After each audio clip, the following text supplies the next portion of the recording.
Kevin Harris, it's not easy to build a profitable business. And it's not that simple just to sell it and walk away either. So how do you know when it's a good market to sell? And I guess, is this a good market to sell a business?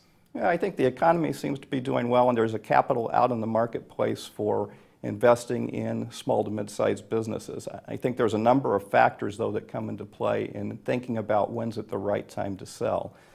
Timing's everything, so what is the conditions of the particular industry in which the business is involved with?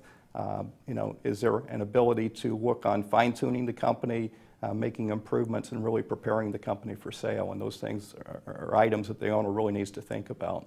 And how do you get the right value for your company to sell it? Not everyone can go out and hire a Goldman Sachs investment banker to value the company. So how do you come up with the right price? Well, the companies I'm mainly focused with are family-owned businesses. So we really focus on getting a team of advisors in place to assist the owner in assessing the value of the business, and in some cases looking to reposition the business and prepare it for sale, and then going out and going through a meaningful process trying to find the ideal buyer for the business. And when you're searching for that ideal buyer, how do you make sure they actually have the financing, the money to close the deal? Because a lot of people will want to buy a business, they say they have the money, but they actually don't.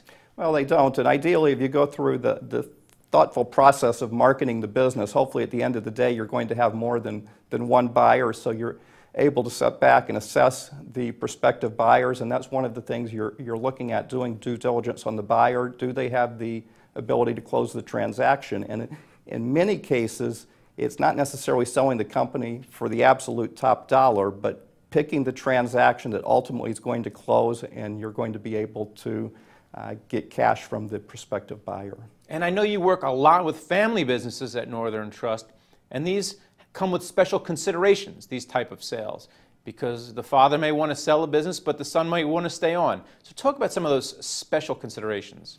Well, when you're dealing with a family business, clearly there's a number of family dynamic type issues that come into play. And so part of the preparation is going through a thoughtful succession plan, really determining if it's the right time to sell the business, or does the family want to transition the company onto the next level of family ownership.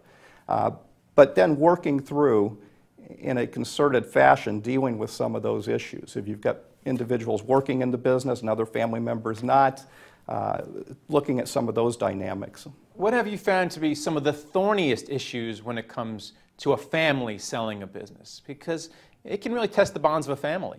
Well, you really start getting into significant issues when you get out to the third or fourth generation, where you've got some family members in the business, others not, and really working through what is the vision of the family with regard to that business and coming to a coordinated decision to sell.